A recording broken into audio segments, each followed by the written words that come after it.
వీడియోని like share and మన nets official channel అయితే సబ్స్క్రైబ్ చేసుకోండి. అండ్ ఇవాళ మనం మాట్లాడుకోవాల్సినవి చాలా ఉన్నాయి. ఎపిసోడ్ గురించి తక్కువ అండ్ మన అబ్జర్వేషన్స్ గురించి ఎక్కువ.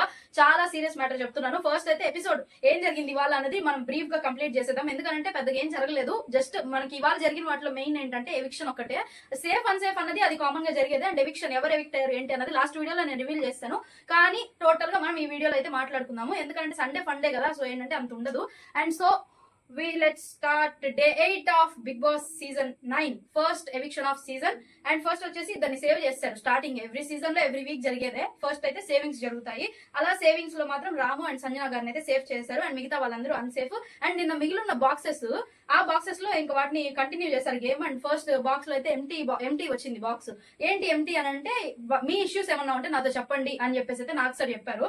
ఆ విషయంలో సృష్టి అయితే నాకు యాప్లు ఇవ్వలేదు. ఎందుకంటే నాకు కొన్ని మెడికల్ ప్రాబ్లమ్స్ ఉన్నాయి. సో నాకేంటంటే ఒక యాప్లు ఇస్తే నేను తిని మీకు పని చేసి పెడతాను అని చెప్పేసి అయితే చెప్పింది. కానీ నాకు మాత్రం ఇవ్వలేదు. కానీ 2 బనానాస్ బయటకు పోయినాయి అని చెప్పేసి అయితే ఆ అమ్మాయి బాధపడింది.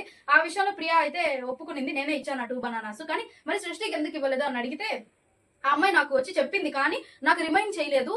బికాస్ నేను వేరే పనులు ఏదో ఉన్నాను అని ఇలా మాట్లాడేసింది. మళ్ళీ అమ్మాయి నాకు రిమైండ్ చేస్తుందేమో అని చెప్పేసి నేను వెయిట్ చేశాను. కానీ అమ్మాయి రాలేదు. సో నేను కూడా ఏమోలే మనకి ఎందుకులే అని చెప్పేసి వదిలేశాను అన్న రీతిలో కేర్లెస్ గా మాట్లాడింది. ఎందుకంటే ఆ అమ్మాయి ఓనర్స్ ఇప్పుడు టీం ఉన్నారు కదా, వాళ్ళ వరకే వాళ్ళు చూసుకుంటున్నారు. అండ్ వీళ్ళని గమనించట్లేదు. వీళ్ళు మాత్రం అందరినీ గమనించుకోవాలి. అఫ్ కోర్స్ కాన్సెప్ట్ అదే, కానీ హ్యూమానిటీ అనేది ఒకటి ఉంటది కదా, ఏడ్చీమ ప్రతి మనిషికి. అది కొందరికి ఉంటది, కొందరికి ఉండదు. కానీ బిగ్ బాస్ హౌస్ లో ప్రియాకి అయితే లేదని నా ఫీలింగ్. నెక్స్ట్ చూద్దాము.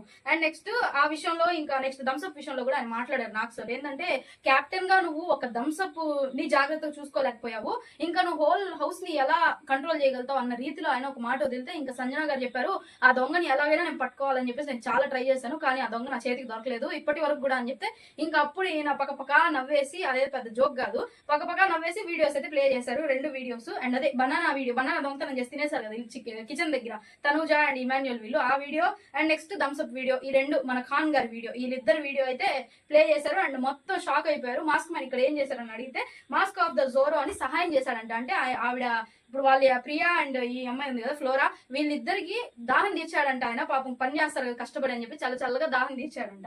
ఆ విధంగా సహాయం చేశాను నేను అని చెప్పాడు. ఆ తర్వాత ఈయన చెప్పారు, నాకు సార్ అందరూ దొంగలే ఇక్కడ, కానీ ఆ దొంగ మార్గాన్ని గీసింది క్యాప్టెనే కదా అని చెప్పేసి అయితే చెప్పారు. అఫ్ కోర్స్ అది నిజమే. ఈ గుడ్ మ్యాటర్ ఈవిడ దొంగతనం స్టార్ట్ చేసింది అక్కడి నుంచే కదా. దీన్ని ఫాలో అయ్యి అందరూ ఏంటంటే నేను నా తర్వాత నువ్వు అన్న రీతిలో మొత్తం క్యూ నిలబడిపోయింది. ఇంకా ముందు ఇంకెన్నెన్ని పోతాయో బిగ్ బాస్ హౌస్ లో చూద్దాము. అండ్ నెక్స్ట్ ఇక్కడ ఈ గుడ్డు దొంగ గురించి కూడా మనం లాస్ట్ లో మాట్లాడదాం. నెక్స్ట్ సేవింగ్ వచ్చేసి ఇమాన్యుయల్ అయితే సేవ్ చేశారు. సేఫ్ ఇమాన్యుయల్ అండ్ మిగతా వాళ్ళందరూ అన్సేఫ్ ప్రెసెంట్ అయితే. అండ్ ఆ తర్వాత మిరాయి ప్రమోషన్స్ అయితే జరిగినాయి. టీం వచ్చారు, టీమ్ తో ఆడిచ్చారు. అండ్ టెనెంట్స్ ఓనర్స్ కి గేమ్ పెట్టారు, ఈ సాంగ్స్ ని కనిపెట్టాలి అన్న గేమ్. ఆ గేమ్ అయితే చాలా చెత్తగా ఆడారు, చాలా వర్స్ట్ గా ఆడారు. ఎందుకంటే లాస్ట్ సీజన్ వరకు కంపేర్ చేసుకుంటే ఎవ్రీ సండే జనాలకి ఫండ్ ఎలా ఉన్నింది, ఈ సండే మాత్రం నాకు చాలా బోరింగ్ అనిపించింది. ఎందుకంటే వాళ్ళ దగ్గర విషయం లేదు అని నాకు అనిపించింది. ఎందుకంటే జనాల్ని వాళ్ళు గొడవలతో తప్ప ఇంకా దేంతో ఎంటర్టైన్ చేయలేరు అని నాకు అనిపించింది. ఎందుకంటే వాళ్ళ దగ్గర ఒక ఫన్ యాంగిల్ లేదు, ఏమీ లేదు. ఫ్రస్ట్రేట్ అయిపోమని ఇంత వదిలితే చాలు, అని దాన్ని పట్టుకొని చుట్టుకొని అందరూ కలిసి ఏకం అయిపోయి పెద్ద బాంబ్ పేల్చేస్తారు హౌస్ మొత్తం. ఇంకా తలకిందులు అయిపోవాలి అలా చేసేస్తారు. కానీ ఫన్ విషయానికి వస్తే మాత్రం ఇక్కడ అందరూ వేస్టే. ఆఖరికి ఇమాన్యుయల్ కూడా సరిగ్గా పార్టిసిపేట్ చేయలేకపోయాడు అని నాకు అనిపించింది. Just my own opinion. మీరేమనుకుంటున్నారో నాకు కామెంట్ చేయండి. అండ్ అలాగే ఈ గేమ్ తర్వాత ఈ గేమ్ లో గెలిచింది వచ్చేసి ఓనర్స్ గెలిచారు. అండ్ 3 సేవింగ్స్ అయితే జరిగినాయి. ఫ్లోరా సైని గారు అండ్ సుమన్, రితు చౌదరి ఈ ముగ్గురు అయితే సేఫ్ చేశారు. అండ్ మిగతా వాళ్ళు అన్సేఫ్. సో నిన్న పర్మనెంట్ ఓనర్ ఎవరు అని చెప్పేసి అయితే మనకి జస్ట్ డిస్కంటిన్యూ చేశారు కదా టీమ్స్ ని విడగొట్టి. టెనెంట్స్ లోనే 2 టీమ్స్ చేశారు. అండ్ సంచాలక్ వచ్చేసి ఫ్లోరా సైని గారు. అండ్ అలాగే the permanent owner is Bharani garu. Last నిన్ననే అప్డేట్ వచ్చింది, బట్ ఏంటంటే రివీల్ చేయడం నాకు అంటే క్యూరియాసిటీ పోద్ది కదా, పర్మనెంట్ ఓనర్ కదా, సో క్యూరియాసిటీ పోద్ది మీకు అని చెప్పేసి అయితే నేను రివీల్ చేయలేదు. సో భరణి గారు అయితే పర్మనెంట్ ఓనర్ అయ్యారు. అండ్ ఆ తర్వాత ఇప్పుడు ఎవిక్షన్ దగ్గరకు వచ్చేసాము. అలా లాక్కుంటూ డెమాన్ వర్సెస్ సృష్టి ఇద్దరు యాక్టివిటీ రూమ్ లోకి వెళ్ళిపోయారు. మొత్తం డాన్సర్స్ అందరూ వచ్చేసారు. సేఫ్ అన్సేఫ్ అని చెప్పేసి టోటల్ హల్చల్ అయితే జరిగిపోయింది. సాంగ్స్ వేశారు. డెమాన్ కి అయితే పాపం ఫుల్ చెమటలు, మనిషి అసలు కనీసం అంత బీట్ సాంగ్స్ వస్తున్నా కూడా మనిషి డాన్స్ వేయలేకపోయాడు. అంటే ఎంత భయపడిపోయాడో చూడండి. నాకు తెలిసి రేపటి నుంచి హై అలర్ట్ లో ఉంటాడు. మన సోల్జర్ కన్నా హై అలర్ట్ లో ఉంటాడు డెమాన్ పవన్ అని నేను అనుకుంటున్నా. రేపటి నుంచి తన ఆటని ఎలా చూపిస్తాడో చూద్దాం. ఎందుకంటే demon Pavan is safe and Srushti of course evicted. So రేపటి నుంచి డెమాన్ తన విశ్వరూపాన్ని బయటకి లాగి బాగా ఆడి ప్రతి ఒక్కరిని ఇంప్రెస్ చేస్తూ జనాల హృదయాల్లోకి దూసుకొని వెళ్ళిపోతాడా, లేదంటే నెక్స్ట్ వీక్ ఎవిక్ట్ వెళ్ళిపోతాడా అన్నది చూద్దాము. బట్ ఇక్కడ ఇంకొక విషయం ఏంటంటే, సుమన్ శెట్టి గారి పిఆర్ టీము చాలా అసలు వాళ్ళని చాలా మెచ్చుకోవచ్చు. ఎందుకనంటే హెవీ అప్రిసియేషన్ ఇవ్వచ్చు. ఎందుకు రీజన్ చెప్తానండి, వ్యాలిడ్ రీజన్ ఇది. మీరు గమనించినట్లయితే ఆయన ఎక్కువగా కనిపించరు, ఏ క్లిప్స్ లో కూడా ఆయన కనిపించరు. కానీ అంత highest majority of the votes తో ఆయన ఎలా సేవ్ అయ్యారు, అది కూడా సృష్టి వర్సెస్ సుమన్ గారు కూడా రావచ్చు కదా. ఎందుకంటే ఈ వీక్ వాళ్ళు అసలు ఎక్కడా లేరు కెమెరా ముందు, అంతగా అక్కడక్కడ కనిపించారు. కానీ డెమాన్ ఎందుకు వచ్చాడు, సుమన్ గారు అంత హెవీ ఓటింగ్ తో ఎలా ఆయన సేవ్ అయ్యారు అన్న దాని గురించి చిన్న విషయం చెప్తా చూడండి. ఆయన అక్కడక్కడ కనిపిస్తున్న ఆ విజువల్స్ నే, క్లిప్స్ నే క్యాప్చర్ చేసి ఆయన ఆయన పిఆర్స్ ఉన్నారు కదా, ఎవరైతే వాళ్ళు ఉన్నారో వాళ్ళు ఆ క్లిప్స్ తోనే ఆయనకి బ్యాక్గ్రౌండ్ మ్యూజిక్ లేసి అది వేసి ఇది వేసి ఆయన గురించి పాజిటివిటీని స్ప్రెడ్ చేసి ఫుల్ హెవీ ఓట్స్ ఆయనకు వచ్చేలా, టోటల్ పాజిటివిటీ నెగిటివిటీ కాదు, అలా వాళ్ళు అంత కష్టపడి ఈ వీక్ సుమన్ శెట్టి గారిని అయితే సేవ్ చేశారు. అండ్ అలాగే ఫుల్ గా వీళ్ళు జెన్యున్ గా ఆడుతున్నారు అని మీకు ఎవరైతే అనిపిస్తారో, మీలో పిఆర్స్ ఉంటే గనక వాళ్ళకి ఖచ్చితంగా మీ సపోర్ట్ ఇవ్వండి. ఎందుకంటే ఇలాంటి టైంలో పిఆర్ సపోర్ట్ అనేది చాలా ఇంపార్టెంట్ ఉంటుంది. ఎందుకంటే హౌస్ లో వాళ్ళు ఒకరికొకరే సపోర్ట్ గా లేరు, బట్ బయట నుంచే వాళ్ళకి సపోర్ట్ రావాలి ఖచ్చితంగా. సో మన కష్టం మనం పడాలి అండ్ వాళ్ళని గెలిపించడానికి ట్రై చేయాలి. ఇంకా ఆ తర్వాత వాళ్ళ కర్మ, ఎందుకంటే వాళ్ళ గేమ్ ని బట్టే జనాలు ఓట్లేస్తారు, బట్ కొద్దిగా కష్టం మంది ఉంటది అంతే. అండ్ మీరు గమనించినట్లయితే ఈ సీజన్ ఒక్కటే కంటెస్టెంట్స్ ని బాగా అబ్జర్వ్ చేసి జనాలు ఓట్లేసి ఆ ఓటింగ్స్ నే డైరెక్ట్ గా తీసుకొచ్చి ఎవిక్షన్ లో సేఫ్ అన్సేఫ్ లో పెట్టినట్టు నాకు అనిపించింది. ప్రతి సీజన్ లో కూడా ఫస్ట్ ఆంటీలు గెంటేస్తారు బయటకి, కుక్కర్ అని నిక్కర్ అని ఏదో ఒకటి సాకులు పెట్టి అందరినీ. తమన్నా గారు, మొన్న బేబక్క, ఆ ముందు ఇంకొకరు, మొత్తం విలన్ క్యారెక్టర్స్ వీళ్ళందరూ చేస్తూ ఉంటారు కదా, ఆంటీని తీసుకొస్తారు, ఫస్ట్ వీకే పంపించేస్తారు. కానీ ఇంకో విషయం ఇక్కడ ఏంటంటే, ఎప్పుడైతే నామినేషన్స్ లోకి ఫ్లోరా అండ్ సంజన గారు వచ్చారో అప్పటి నుంచి ఇన్స్టాగ్రామ్ లో తెగ వైరల్ అయిపోయిన వీడియో ఒకటి చెప్తాను చూడండి. ఆంటీల్ని ముందు గెంటేస్తారు అని చెప్పేసి, సంజన ఆర్ ఫ్లోరా ఇద్దరులో ఒకరు వెళ్ళిపోతారు, ఇద్దరు ఆంటీలే కదా అని చెప్పేసి చాలా ఎక్స్పెక్టేషన్స్ తో ఉన్నారు. కానీ they proved them self. Sanjana is a strong women అని ప్రూవ్ చేసుకునింది. అండ్ ఫ్లోరా కూడా అలాగే నా బెస్ట్ నేను ఇంకా ఇస్తాను అని చెప్పేసి అయితే ఆవిడ ప్రూవ్ చేసుకుని ఇద్దరు సేఫ్ అయ్యారు ఈ ఒక్క సీజన్ గేమ్ ని చూసి. ఎందుకనంటే ఇట్స్ ట్రూ, సృష్టి వర్మ ఈ వీక్ ఎక్కడ కనిపించలేదు, టోటల్ జీరో. అమ్మాయి ఏడవడం, అక్కడక్కడ మాట్లాడడం, గాసిప్స్ తప్ప ఎక్కడ అమ్మాయి కనిపించలేదు. సో ఆడియన్స్ అయితే కరెక్ట్ గా సెలెక్ట్ చేశారు, కరెక్ట్ గా ఓట్స్ వేశారని చెప్పేసి నేను అనుకుంటున్నాను. ఈ సీజన్ అంతా ఈ డుప్కీలు ఏం లేకుండా డైరెక్ట్ గా ఇలాగే నీట్ గా సాగితే బాగుంటది అని చెప్పేసి అయితే అనుకుంటున్నాను. అండ్ ఇంకో విషయం వచ్చేసి, సృష్టి ఇంటర్వ్యూ బజ్ అయితే అయిపోయింది. ఇంకా కాసేపట్లో బజ్ ఇంటర్వ్యూ కూడా వచ్చేస్తుంది. ఎందుకంటే ఆల్రెడీ చెప్పారు కదా, లాస్ట్ సీజన్స్ వరకు ఉన్నట్టు వన్ డే ఆఫ్టర్ ఉండదు. సీజన్ ఇది ఎవిక్షన్ అయిన వెంటనే, ఆ తర్వాత ఎపిసోడ్ అయిన వెంటనే మీకైతే ఇంటర్వ్యూ వచ్చేస్తుంది స్టార్మాలో అని చెప్పేసి అయితే చెప్పారు. శివాజీ గారే కదా హోస్ట్ చెప్పారు. ఇంకా ఈ అమ్మాయి ఎంత స్ట్రాంగ్ గా ఇంటర్వ్యూలో ఉంటది ఏంటి అన్న దాని గురించి కూడా చూసుకోవచ్చు. అండ్ అందరూ ఇంటర్వ్యూ మాక్సిమం వచ్చేసి ఉంటుంది, వెళ్ళి చెక్అౌట్ చేసి చూసుకోండి. అండ్ మనం మాట్లాడుకోవాల్సిన కొద్దిగా ఉందని చెప్పారు కదా, దాని గురించి మాట్లాడదాము.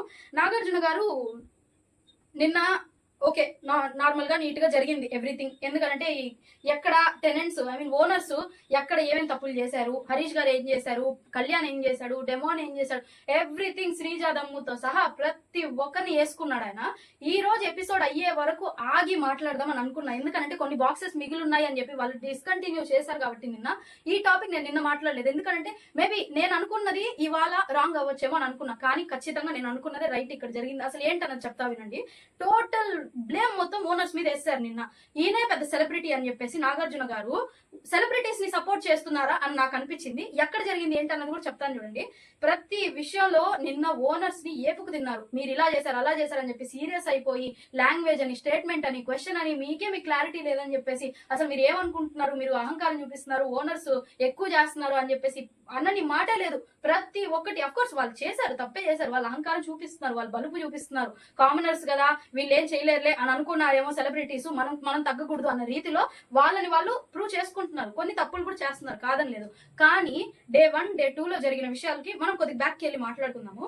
ఫస్ట్ షాంపూ కండిషనర్ విషయం. ఎందుకు సంజన గారి వల్ల అంత గొడవ జరిగి హోల్ హౌస్ మొత్తం ఎత్తుకోక వచ్చినట్లు అయిపోయింది. అవును కదా, మనం చూసాం కదా, సీరియస్ సిచ్యువేషన్, అదేం జోక్ కాదు, ఫన్ కాదు. దాని గురించి నాగార్జున గారు అంత ఈజీగా ఒక సేఫ్ అన్సేఫ్ అన్న దాంతో తీసి పడేసి కనీసం దాని గురించి వాళ్ళకి వార్నింగ్ కూడా ఇవ్వకుండా ఎలా వదిలేశారు. అది క్యాప్టెన్ అయిన తర్వాత సంజన బాగా అందరికి గుడ్ గా కనిపిస్తుంది. ఆ ముందు ఆవిడ చేసింది అంటే కంటెంట్ ఇచ్చింది అనుకుందాం, ఓకే. అక్కడ ప్రతి ఒక్కరిని ఎవరిని పట్టించుకోకుండా ప్రతి ఒక్కదానికి మానిటర్, వాష్రూమ్స్ కి మానిటర్ ఉన్నాడు కళ్యాణ్ ఎదిరించి నేను చెయ్యను అంత మందితో ఎందుకు. ఇంకో విషయం మాట్లాడింది, శ్రీజాని సైకో అనింది. అది ఆ మాట ఎందుకు మాట్లాడలేదు ఆయన? చాలా ఎక్స్పెక్ట్ చేశాను, నిజంగా చాలా ఎక్స్పెక్ట్ చేశాను నేను ఫస్ట్ 2 days. కానీ నాగార్జున గారు టోటల్ ఎక్స్పెక్టేషన్స్ ని తిరగదిప్పేశారు. అసలు ఆవిడ ఎంత పెద్ద మాట అనింది శ్రీజాని, సైకో అది అని చెప్పేసి. అది అసలు ఎక్కడ మెన్షన్ చేయలేదు. టోటల్ సెలబ్రిటీస్ అందరినీ కూడా, ఆయన టెనెంట్స్ అందరినీ కూడా సపోర్ట్ చేస్తూ కనీసం ఒక్క మాట కూడా వాళ్ళ విషయంలో మాట్లాడకుండా, వీళ్ళకి ఇచ్చినన్ని వార్నింగ్లు అవసరం లేదు, కనీసం కొద్దిగా కూడా వాళ్ళని వార్న్ చేయకుండా నార్మల్ గా సింపుల్ గా ఇవాళ కూడా నువ్వు గుడ్డు విషయం నువ్వే కదా మార్గం వేసింది సింపుల్ గా వదిలేశారు. ఆ గుడ్డు దగ్గర ఎన్ని గొడవలు జరిగినాయి, ఎంతమంది ఏడ్చారు, అండ్ ఆ షాంపూ కండిషనర్ దగ్గర హోల్ హౌస్ బాధపడింది ఆవిడ ఒక్కదాని వల్ల. ఆ రెండు ఇష్యూస్ ని వదిలేసి ఆయన అంత సాఫీగా అలా ఎలా ఎందుకు అంత సపోర్ట్ చేస్తున్నాడు సెలబ్రిటీస్ కి నాకు అర్థం కావడం. నాకు అనిపించింది, నేను చెప్తున్నాను, మీ ఒపీనియన్ ని నేను మార్చాలనుకోవట్లా, కానీ నాకు అనిపించింది, నేను చెప్తున్నాను, నాగార్జున గారి బిహేవియర్ ఈ వీక్ నాకు అసలు పాయింట్లెస్ అని అనిపించింది. కరెక్ట్ గా మాట్లాడుంటే ఖచ్చితంగా మనకు అనిపించేది ఓకే ఆయన ప్రతి ఒక్కరిని ఈక్వల్ గా చూస్తున్నాడు అని. కానీ ఇక్కడ మాత్రం నాకు అర్థమైంది అంటే ఆయన వీళ్ళనొకలా చూస్తున్నారు. సో ఏంటంటే నిన్న అంత హైప్ ఇచ్చిన ఎపిసోడ్ ఇవాళ ఎందుకు సడన్ గా డల్ అయిపోయింది. ఇవాళ కూడా హైప్ ఇచ్చి ఉండొచ్చు కదా, ఎందుకంటే ఆయన టెనెంట్స్ ని కూడా మాట అనుంటే వాళ్ళని కూడా వార్న్ చేస్తుంటే బాగుండేదని నాకు అనిపించింది. So bad of this episode నాకు అనిపించింది నిజంగా. అండ్ మీరు టెనెంట్స్ లో ఇన్ని ఇష్యూస్ జరిగినా కూడా నాగార్జున గారు కనీసం వాళ్ళ గురించి ఎందుకు మాట్లాడలేదు, అసలు మాట్లాడలేదు కదా ఆయన. ఆ విషయం మీద మీకు నాగార్జున గారి బిహేవియర్ పాయింట్లెస్ అని అనిపించలేదా నాకైతే కామెంట్ చేయండి. అండ్ నేను చెప్పాలనుకున్నది ఇదే, ఎందుకంటే ఈక్వల్ గా చూస్తే బెటర్. ఎందుకంటే వన్స్ బిగ్ బాస్ హౌస్ లోకి వెళ్ళాక అక్కడ 2 హౌసెస్ ఉండొచ్చేమో, కానీ అందరికీ ఈక్వాలిటీ అనేది ఒకటే, అందరూ ఈక్వలే, ఒకరికి ఎక్కువ ఒకరు తక్కువ అని కాదు. అలా అనుకుంటే ఓనర్స్ ని ఎక్కువగా చూడాలి, టెనెంట్స్ ని తక్కువగా చూడాలి. అలాంటప్పుడు ఈయన టెనెంట్స్ తప్పుల్నే బాగా ఎతికి మాట్లాడాలి, కానీ ఓనర్స్ నే టార్గెట్ చేసి టెనెంట్స్ ని వదిలేశాడు గాలికి అని చెప్పేసి నాకు అనిపించింది. బట్ అలా నెక్స్ట్ వీక్ నాగార్జున గారు అని నాకు అనిపించింది, కరెక్ట్ గా అబ్జర్వ్ చేసి వచ్చి హోస్టింగ్ చేస్తే బాగుంటదేమో అని నా ఫీలింగ్. అండ్ ఇంతటితో ఈ ఎపిసోడ్ అయితే ఈ వీడియో అయితే ముగిస్తున్నాను. అండ్ రేపటి ఎపిసోడ్ లో కలుసుకుందాం. అంటే చల్ right Tata. Please comment, like, share and subscribe.